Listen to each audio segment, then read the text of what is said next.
This panel is called Navigating Values in a Borderless World, Leadership, Ethics, and Impact. We are living in polarizing times, unpredictable times, and as Christian leaders, entrepreneurs in the marketplace and ministry, we can stand in the gap. We need leaders who embody Christ-like values. We need leaders who can read the signs of the times, as Henry said yesterday. And we have three panelists who will help us think about these issues. And Henry doesn't need an introduction, but I'm going to go ahead and give a brief one anyway. Henry Kaestner is managing principal at Sovereign's Capital and the co-founder of several amazing organizations, including Solving the World's Greatest Problems, the Faith-Driven Movements, and Generosity Bay Area. He is passionate about engaging the problems of the world through investing in emerging markets, which he's going to talk a little bit about in the panel. And he also believes that helping people live generously can transform communities. Henry lives in the Bay Area with his wife Kimberly and 3 sons. Next we have Rebecca Contreras. Rebecca is the president and CEO of Avant-Garde, a consulting firm she co-founded that offers integrated human capital expertise.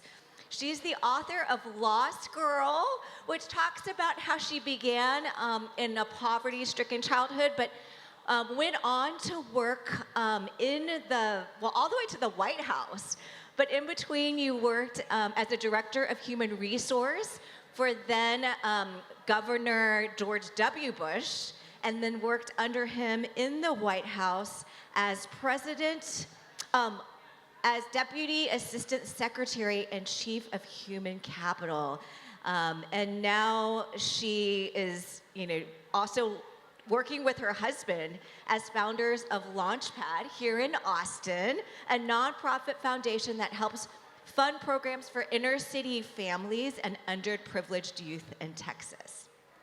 And last but not least, we have Ilaria Chan. Ilaria is the chairperson of Tech for Good Institute, a nonprofit think tank that focuses on social, economic, and policy trends accelerated by the digital economy. She is also the advisor on tech and social impact for Grab, which is like a super Uber for Southeast Asia. Besides being a global keynote speaker, she is also a freelance singer, concert pianist, former food critic, and avid scuba diver. So if any of those are your interests, you can talk to her later.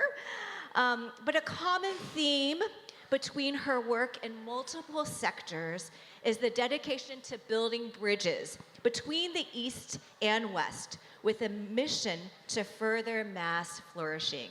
She and her husband live in Menlo Park, California, with their 2-year-old son. So let's go ahead and get started. My first question is for you, Henry. I am wondering, let's see, if you can tell us a little bit more about investing in emerging markets and why you're so passionate about it. Can you give us a quick overview of what that means and why, as a faith-driven investor, it's your area of focus? Great question. Okay, so first we'll go in reverse order. So why am I passionate about emerging market investing? I'm passionate about it because one of the things I struggle with is how God might use me in a way that will stretch me, knowing Him more fully, but getting involved where the world's poor are. And the magazine The Economist said that 80% of the world's poor will be in Africa by 2030. And all I know is entrepreneurship and investing, and so I want to be able to bring what I've got to bear in a place that needs support. Aid hasn't always worked well in a place like Africa, and yet there are a lot of people trying to figure out, like, how do I invest well? What does entrepreneurship look like? And I want to be thrust in that. I want to figure that out in messiness. And then in the process of combating or confronting that messiness, I get a chance to combat the messiness in my own life, about what my motives are and where I'm really the world's greatest problem, and just getting out of my own world and the worries of the world and the deceitfulness of riches that I have right here with just my life. So how does God break me from that and invite me to something much better? Now, a thought, though, on investing in Africa. One is that 0.5% of the world's capital this year, private equity and venture capital, will go to Africa, despite the fact that 80% of the world's poor are there, and marketplace investment lifts people out of poverty. And despite the fact that 9 of the 20 fastest growing economies in the world will be in Africa. And yet, a lot of the reason why we only have 0.5% is because it's hard to figure out, what does that even look like? As Christ followers, yes, we want to take care of the poor, the very thing we should be here to do, and yet it can be complicated. One admonition I want to give you all is this. All we need to do really is get down on our knees and ask God how he might have us get involved, and to ask him to bring us into community with others who are navigating the same. God wouldn't call us individually to solve the world's problems on our own. One thing that you need to know, though, is you think about placing investment capital in Africa, know this, especially as Ilaria is in Menlo Park, and you guys spend a lot of time out there too. If you invest in 4 companies in Menlo Park, California that are in technology, and you lose money in all 4 of them, you're like, I picked the wrong companies. But most people, if they invest in 4 companies in Africa and they lose money in all 4, they're like, something's wrong with Africa. Okay? So as we wade into placing investment capital, let's find some great fund managers. There's some incredible ones out there. Men and women driven by their Christian faith that have great assets under management, great track records, great spiritual integration in what they do. It takes a little longer to look for them. They're not as obvious as Sequoia and Battery, U.S. venture partners. But as you look into that, you'll find some. And we at Faith Driven Investor have a community of folks that are sharing best practices and how to do that well. And I'll tell you that it's very much worth doing it. Thanks, Henry. I think particularly in this time when we're seeing, programs like USAID and other programs that are being cut, like it's even more important as Christians to be on our knees, ask God how to lead us in this area and providing resources and pooling our resources together for things like this. Thank you. Ilaria, my next question is for you. You engage in a lot of innovative businesses, particularly in Southeast Asia. In order to run a redemptive enterprise, what are some of the ethical challenges that we need to overcome in Southeast Asia? Yeah, thank you. And I think everywhere is universal. Like Southeast Asia is a region of 10 countries, more than 600 million people, and many of them are developing, right? So people are unbanked, people are yet to be introduced into the digital economy, things that we take for granted in the developed world. One thing I think for something to be redemptive, for business to be redemptive, is we need to absorb the cost of what it means to serve the underserved in areas like that where many countries are still developing. It might mean be okay with a delay in the profits kicking in because you need to go. For the company that I still work with, Grab, at the early days when they're setting up it's like an Uber, PayPal, DoorDash all in one for 8 countries out in Southeast Asia. So one of the founding team, when they were building it, a lot of the drivers who were signed on did not have bank accounts. And so how are we going to pay the drivers? So a lot of the senior leaders actually had to go knock at the doors of banks and ask them, will you open bank accounts for our drivers, and convince them why.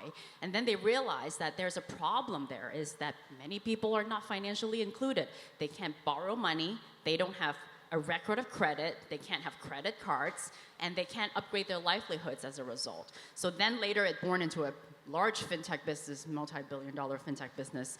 But that moral, that part of the story is telling me the initial time that they spent to serve the underserved people, which also became partners with the business, requires delaying in the profits kicking in, because you have to teach people how to, use the app, get bank accounts, and have credit proxies. But later on, you reap the fruits of it because you're able to absorb the cost of teaching them, bringing them, hand-holding them to use the technology, the platform, and also educating them on what's the right thing for them, teaching them what does high interest rate mean.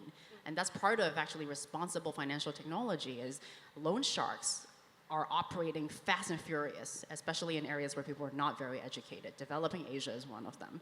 Filipino domestic helpers in Hong Kong, for example, constantly get conned by loan sharks because they don't understand what 65% interest rate means.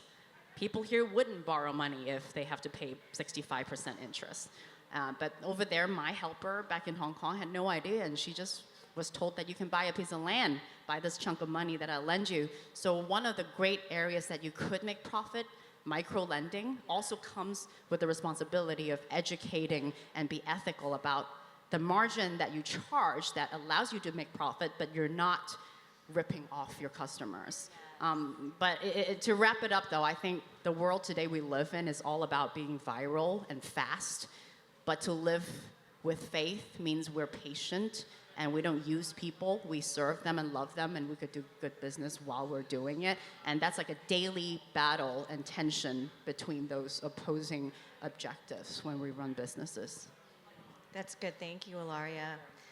And Rebecca, you've done a lot of work in government on human capital and forming positive cultures. What does it look like to develop the kind of culture that can support leaders and their staff in making ethical decisions and pursuing redemptive enterprises? Well, Joyce, thank you. First of all, I grew up a couple of blocks from here when it was hood and you couldn't walk your dog.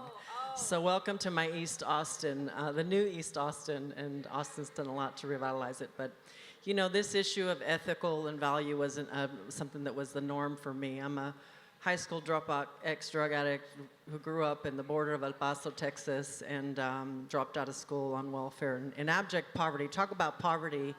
We have severe poverty here in America, and some people not only have the spiritual poverty, but the physical poverty. And so I was at ground zero, and in my best-selling book, Lost Girl, I really depict the journey.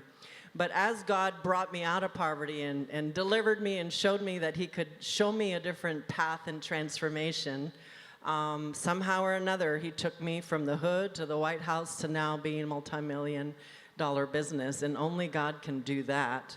Somewhere along the way, I've learned just a little tidbit about values and ethics and really building a culture for transformation. And in our company, my company, I'm actually a Texan, live here in Austin, and commute to the Washington, D.C. area.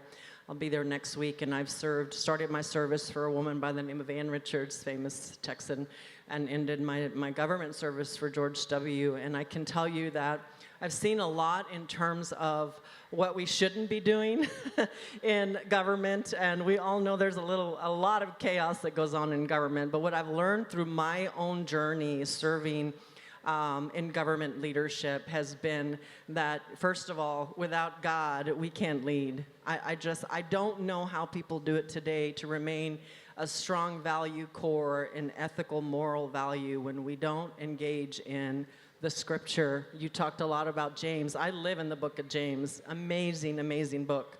And my leadership style, we have a team of about 130 serving across 17 different government agencies in the DC area. And I lead with love. I talk about a value system that not only is led by the bottom line as a CEO, but leadership with love and impact. What does that look like? Making good decisions, and it's not about the bottom line. It's about maybe you'll lose a multi-million-dollar project because your people are not treated right by that client, and you make a line in the sand that says to a 2-star general, we're not the right contractor for you because my people don't like working for you. Maybe it's giving people flexibility, and all of our employees across the country, they know at the end of the day, if they face a family crisis, we're not going to end up, writing them up on a performance plan and kicking them out the door because they can't perform. People get up in the morning and want to be successful, but life happens, trauma happens, and as the CEO, we come around our people to show them a leadership of love. And I've got several of my team members here from the Texas team today, and they will tell you, when you think about Avant-Garde, we are a company culture of leading with love and looking at the individual value of that particular person that God created, and I think that sets us apart.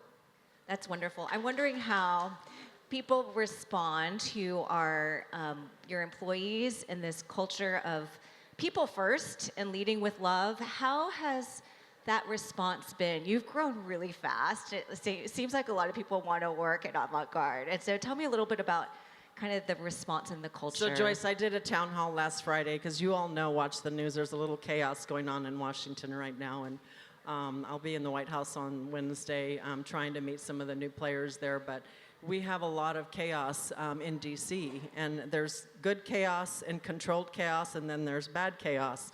So our people know in their response when I demonstrate a leadership of love posture is we want to stay, we want to serve, we want to do good by our clients even though there's a lot of chaos. And my sort of metric around our bottom line that means what we're doing is working is we have a 95% retention rate.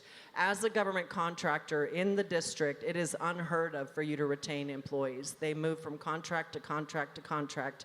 Our senior recruiting manager is here, Alicia Guerrero, and she is responsible for finding, eyeing talent, but also focusing on retention. And it's amazing to see what people do when they get the offers from other companies and it's making a lot more money that I can pay them. I'm still a small business in the terms of government contracting.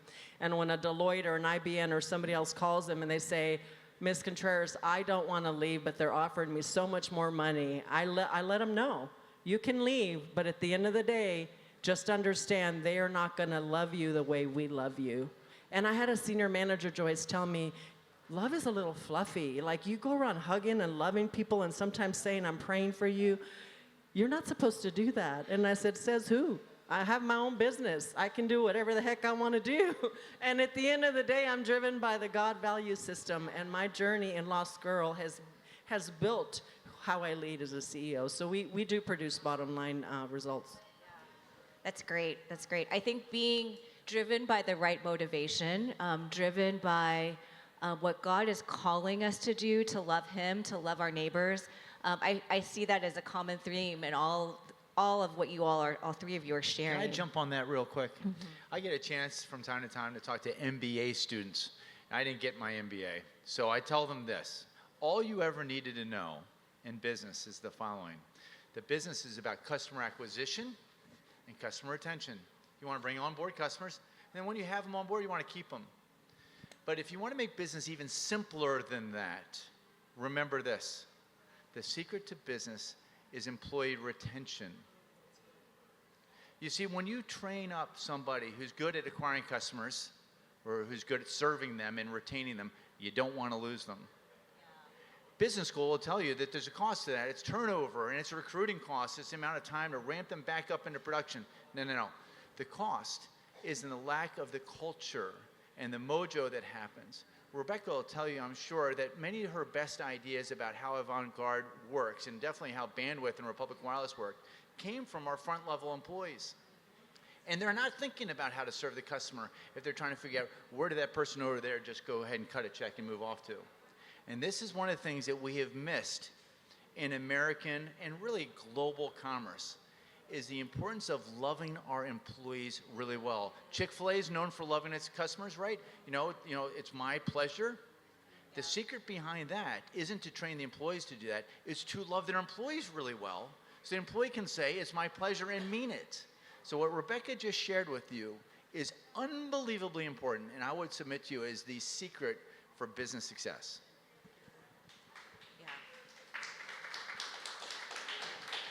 It's the secret to business success and also for transforming the employee as they are treated in this way. And maybe it's not explicitly saying God loves you, but they can feel that, and it can be a transformative journey for them and the whole culture of your workplace. Yeah, you don't do it for business success. You do it to know and honor God and to love them. Business success will come along in a second. You aim for business success, you won't get it. Aim to love your employees, you'll love them well, be loved by them, and you might find business success comes along. Yeah. Henry, I'm going to go back to you and in emerging markets. And so you mentioned earlier that, the majority of the poor reside in Africa, but just a fraction of the faith-driven investments are going there. Why aren't all faith-driven investors jumping at the chance to engage there? And how do we create value in those markets? Yeah, That's a great question. So a lot of it is, it's hard. It's a continent that's far away. It's separated by an ocean. Together, as an individual, it's hard to navigate through. Which funds do I pick, and how do I think about the devaluation of the dollar? So individually, you can't do it. However, together as a community, you can. Together as a community, praying and asking God, how would you have us love the poor? You might find that the answer to that exercise isn't to be involved in Africa at all. It might be to love the poor in your backyard. But it might be to love your neighbor in Africa, because 80% of the world's poor is going to be there. It starts off with an intentionality, and a lot of us have busy schedules, right? We're in the process of trying to figure out, how to manage our 2.5 kids, or to squeeze 9 holes of golf in on the weekends, or to get our kids to a travel lacrosse game. I mean, guilty as charged. The problem with engaging in Africa is me. I can't get out of my way to hear what God would have me do with the giftings and the experience and the vocational and financial resources He's entrusted me with. When I can get over myself with the help of others, I can then look and say, where are the opportunities? And then, are there folks in Africa that God has blessed that I can go ahead and I can find the man of peace, right? As the Bible talks to us, find the man or the woman of peace, the person who you can see over the course of 5 or 10 years has been able to faithfully, diligently execute, where you can find different people that'll speak to their character. And then take a chance, get involved with them, do life with them at their invitation. Remember, this is a really important thing, because otherwise we might do a lot of harm. We don't have the answers. We don't have the answers. The temptation is we have financial resources. We have financial resources. They need them. Let's bring them to bear.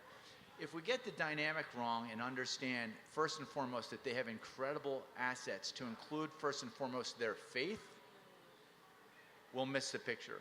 If we're not invited by them, understanding this concept of asset-based community development, we'll also miss the mark, and we'll exacerbate their issues and exacerbate our own problems. But it's the community getting together and saying, you know what? This is not an insurmountable problem. If we look, we'll find fund managers like Richard Okello. Richard has a couple of $1 billion under management, extraordinarily serious about his Christian faith. He talks about it publicly all the time. He was partners at Bridgewater with Ray Dalio.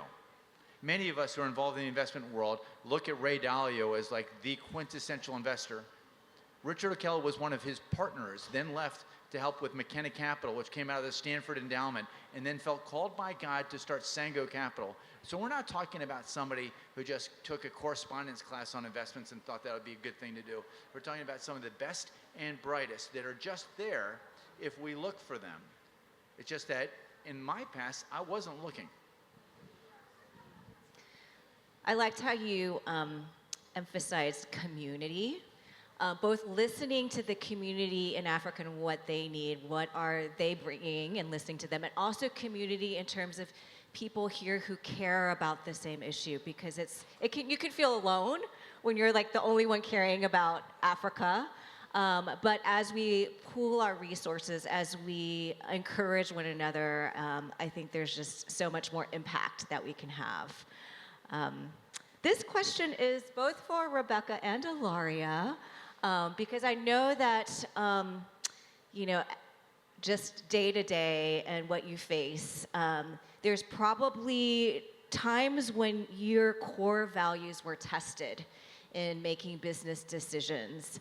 You alluded to that earlier, Rebecca, and when you put people first, sometimes you are having to say no to the bottom line. How do you do that? How do you navigate that? How do you know when and where to draw that line in the sand? I have to just give one example, and I talk about this many examples in my book and my journey as an entrepreneur. By the way, I have zero business background. Again, thank God that He put a lot of great people around me to invest in me, and then I learned from to help me start my business. But I remember about early on in my business, we're getting ready to complete 14 years as a business, and just have had tremendous growth, all driven by the goodness of our people and the brand that we've built. And about 6 or 7 years ago, about juncture halfway, we were about a fraction of the size we are now, and one of our clients, I had 15 people serving a client in particular that you all would know. It's one of those independent agencies, and they were in just chaos, utter chaos. And a new leader came in. We had been there 6 years, serving with an incredible, incredible leader. A new leader came in, she left, and then a new train wreck came in. How many train wreck leaders have you guys seen in your careers? Break a lot of glass, leaves a lot of dead bodies behind, and our people just started saying, I need to leave, I need to resign. I'd get calls from my project manager and just decimated the culture that we built. Now granted, I am a government contractor. I don't control how the government behaves when my employees serve them, right? So my project manager, after about 3 or 4 weeks, said, RC, if we don't do something, we're going to lose this entire project team. And one lady in particular, a young mom, was pregnant, and she was near having a miscarriage from the stress that she was under. This was during the COVID. Actually, it was during the COVID days, so it would have been early COVID, so about 4 years ago. And I had to step in and meet with the client who didn't know me. I had left a client who knew me and loved me, but then here comes this train wreck of a woman who didn't know me, and she just reamed me with her 2 other directors. There were 4 directors on the call. I'm there, and my team knows I'm a bulldog. I'm like, don't even hurt my people or my family. Like, I will come, Mama Bear will come out, and and I just heard the Lord say, be still and know that I am God. And I sat there and just for 45 minutes took their stuff. Just, your team's not doing this, your team not doing that. And I just took everything virtually to contain myself. And when they finished, I said to them, I said, you know, this has been very insightful, this call. I know you're new to your leadership position. It's interesting to me how we've served here 6 years with an exceptional team, and all of a sudden in 2 or 3 weeks we've gone downhill. Like, something's wrong there. And I don't think that it is something that I need to own solely. I think it's a partnership and a collaboration. And I said, you know, I'm not sure we're the right vendor for you. And she was like, hold on just a second. Well, what do you mean? Like, your team's supporting me, like I don't have any federal staff. And I said, well, you sure aren't loving my team. And I'm about to pull every single person off this project because they don't want to work for you anymore. So I think the best thing to do, in all honesty, is just finish our option period, which was about 6 weeks away. And I said, I will make sure that you have a good transition plan, but I'm going to begin redeploying my team to other projects where the project work will represent our AG values. Begged me to stay, and the train had left the station. But you know, Joyce, what I learned is I lost $6 million. I walked away from $6 million in business. As a young company, $1 million a year for us at that juncture was a lot of money. $1 million is a lot of money anyway. But I can't tell you, call after call after call in tears from employees saying, Rebecca, you just lived your values. Some new employees that that'd been there a year, that never really known me, obviously knew of our culture and said, I think I just saw you live your values. I've never seen a CEO turn down that large of a project. And we walked away, and my team was like, you know, this is $6 million in revenue gone. And I said, God will restore it. And they're not believers, a lot of them. That year, we closed $7 million in new business. So we made up for the 6 and closed an additional 1. And it's a lesson that I use today about living your values and standing for the right thing against the bottom line. Yeah. And there's nothing like building trust when your employees know that you have their back and you're willing to do that and walk away from that amount of money. They remember that. Ilaria, how about you? I'm going to bring a slightly darker version of that. When I started my career with Goldman Sachs, I started off in wealth management, and back then it was during a period before the financial crisis when there's some very risky investment trades that you can convince high net worth individuals to do, and as a wealth manager, private banker, you can make a ton of commission from it. And a lot of those times, as individuals, they should not be investing in those financial instruments. It's great when the market's going up, absolutely terrifying if it goes down. And I was very junior at that time. I remember I had executed some of these trades and see the whole market crashing down and a lot of clients losing a lot of money. And I wasn't in a position of power, so I think one point I would make is it is wonderful when people like Henry and Rebecca, they run their company, their core value, their integrity is role modeled and shown and enforced in the company. If some people are working in huge companies that have thousands, tens of thousands, and that time it was tens of thousands for me, and you're someone who's powerless to assert those values, you actually have to ask yourself a question, like, do you stay, do you speak up, do you leave? And I think after 2 years of that, at that time I actually asked for a transfer to New York and away from that division because it was just not for me and I was powerless to do anything. And I was a Christian already. There were Christian huddles at the bank. Didn't do anything. And I think this is maybe the darker side of, listening to encouraging stories is like we also have to be very strong and we also have to be vocal, but we also have to know the wisdom of what to do if you're in a position where you're not winning. And how do you speak into it? And at that time, I learned the lesson though that what were my bottom line as a young Christian in Wall Street. And if I couldn't win the battle right now, let me choose a place where I can keep my core values and be around people and leaders that also share that value, so that I could exercise that every day while succeeding at work. I think the second part to the story, 15 years later, fast forward from that, is I was able to manage some of the more junior staff and also in a huge organization, but some of the more junior staff actually don't want to stay in the company. And my objective as a manager is actually to convince them to stay and be productive for the firm and contribute to our P&L, keep the talent in the house. But I think my core value is actually I want to serve that person that I'm managing. And instead of bending that person to my will, which is to give all you have to this firm and work till you drop and make us the most money, let me ask you, what do you want? And can I put down my hat as a manager and do everything I can to let you flourish?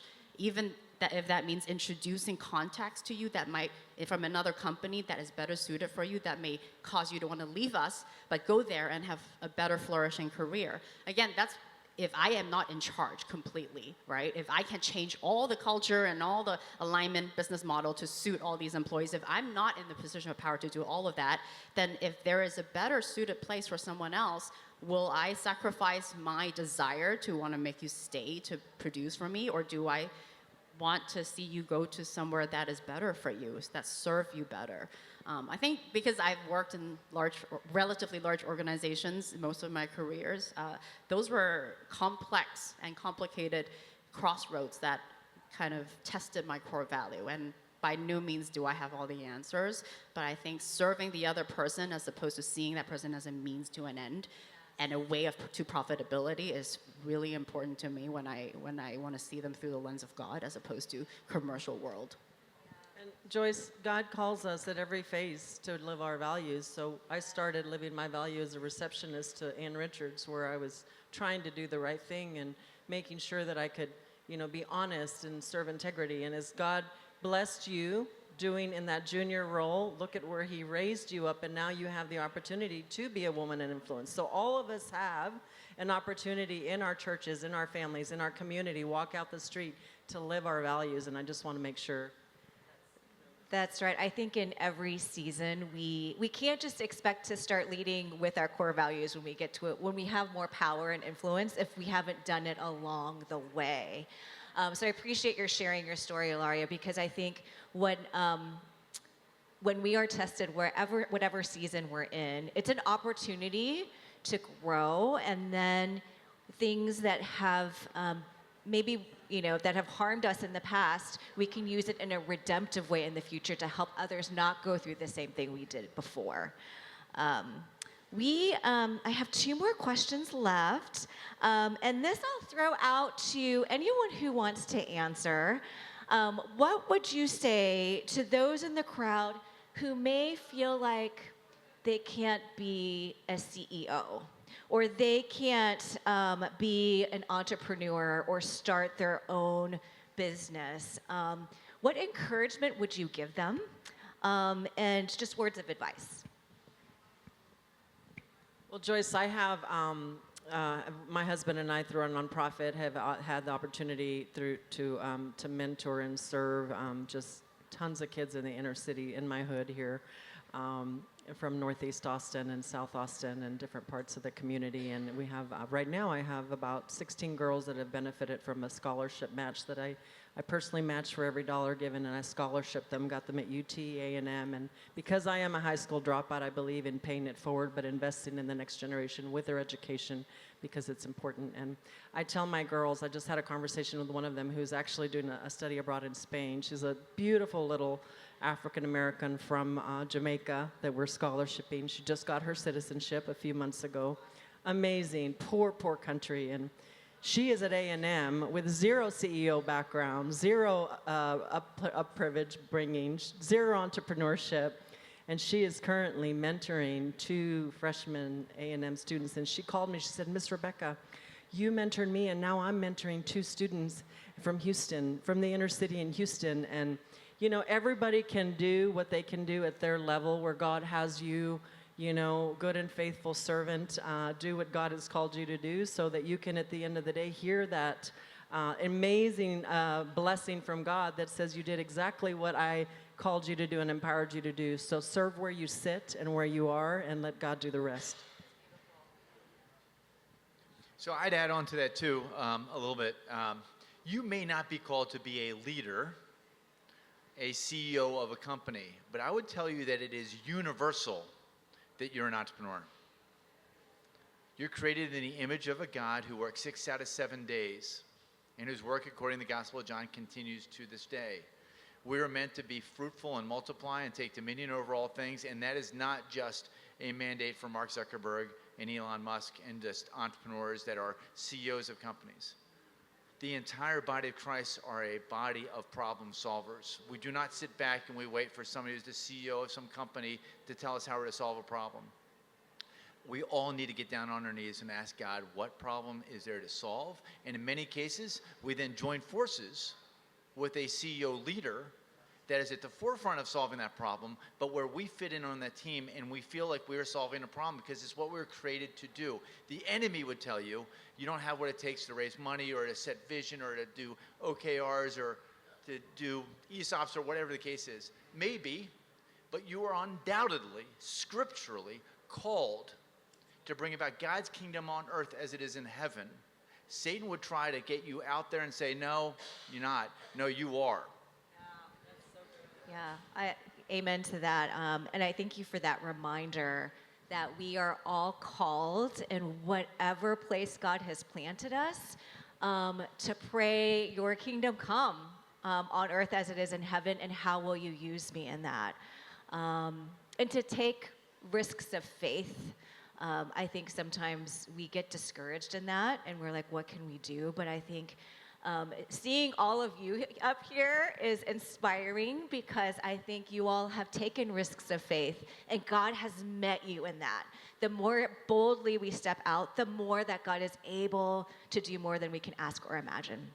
My final question for each of you is, looking back on your career, what's one non-obvious lesson about leadership that you've learned along the way? Maybe I'll piggyback off of the last comment to lead into this. I don't think everyone is meant to be a CEO, because then who is going to do the other jobs? And maybe I'll reverse and ask, what causes someone to ask that question? Why am I not the CEO or founder? Is it ego? Or is it really a genuine heart to serve something? If it's the latter, then it shouldn't be about the title, because leadership is about influence, no more, no less. And you don't need to only be a CEO, chairman, the spotlight person in order to serve and further a cause, right? To be entrepreneurial, to fill in a gap, to be productive. And I think oftentimes even the best of intentions get intertwined with ego and recognition. And I definitely am guilty of that. I think sometimes even the moments of ego and vulnerability is when I'm doing nonprofit work. I remember Tim Keller said one of the best ways to mask some of our selfishness is you do something really good, because it's great when everyone recognizes you as the philanthropist, as the do-gooder. But if that feeds your ego, you're not doing the work of God. It's not from a heart of humility and service. And so I would say your other question, Without passionate about something that is not obvious. A lesson in leadership that you've learned along the way that might not be obvious. It is not about me. And it's very hard because we are also conditioned to think me, me, me. It's a survival thing. It's the way humans are. We're in flesh, we're in the world. But the only way to have a redemptive, life-giving life that God intends for us is to make it not about us. Make it about God, but about our neighbors. And every day we carry that tension because we will have to fight that tension between self-advancement and other-centric living. And that is what we're called to do. And whatever we do is like think for the others, serve the others. While every cell in us, we want recognition and we want people to praise us. But the glory is delayed. I think if we give away the glory, God will give us the glory. But if we seek it and we try so hard to keep ourselves up there in status and society, then we will be destructed by it. Mine is a little bit of a funny story. My husband of 35 years is here in the front row, and it's funny because when I was at the White House, I had a commissioned officer, the honorable title, and mine is marry somebody who's going to keep you grounded and keep you humble and remember that at the end of the day, you're not very honorable. We had this joke going on when he would pick me up from the White House and I would leave the honorable hat. He'd say, take your honorable hat off now. Now you're just mom and wife. Let's talk. And my kids were number one. My children, my daughter's in the back. She's our brand manager. Our son, our 31-year-old son, is a global producer and just got back from touring with Maroon 5. And they're amazing kids. Our daughter, niece, is here too. We serve our family at home. Before I'm a CEO, I'm mom. I'm grandma, Nana, as they called me. I'm a wife. And it's the most important job, Joyce, that I have. Aside from everything else God has done with me, my family is my center. Non-obvious is a hard question because this may be obvious to all of you, but it's not always been obvious to me. And it's the concept of a shadow of a leader. We have this podcast called Faith-Driven Entrepreneur Podcast. In the early days, I did it with a guy named Rusty Roof, and he was the head of HR for a bunch of different companies, but including Atari. And for a long time, the CEO of Atari wore dress slacks to work. A couple thousand employees, dress slacks to work. Everybody wore dress slacks to work. So he left, went and took another position. And a new guy came in. He was the new CEO, and he did an all-hands meeting. And he showed up in front of everybody, and he was wearing jeans. I mean, it's Atari after all, right? All right. He's wearing jeans. The next day, 2/3 of the workforce were wearing jeans. Nothing changed in the dress code. The shadow of a leader. So as a faith-driven entrepreneur, bridging off of what you said, which is a great admonition, I endeavored to be home for 90% of dinner time, story time, bath time, bedtime. It's a time for me to be at home. Now, because we had a lot of work to do at Bandwidth and Republic Wireless, you get back in, you dial back in to get work done, but not on Wednesday night. Wednesday night was a time for me to take Kimberly out for date night to tell her that indeed she was more important than my work. And sometimes it was hard to switch gears. Kimberly, if you know Kimberly, she talks a lot slower than I am, and I'd have to prepare for that like I would a business meeting. Like, dude, slow down. This is about loving on Kimberly. But I'll tell you, it was amazing for me to then go ahead after doing that for a couple of years and for people to say, I'm sorry, on Tuesday night I can't work late. That's my date night. And that's when I knew that God was using us as an example. And that's really, really key. Don't do things under your own power as an entrepreneur. Don't be willful. Be faithful. God doesn't need you or your business to accomplish his purposes. He just wants you. And if you don't have Sabbath and you're not loving on your family well, you've missed it. Well, I want to say thank you to all of our panelists and for sharing your wisdom, both in the workplace, in your families, in your personal lives. Thank you so much. Thank you.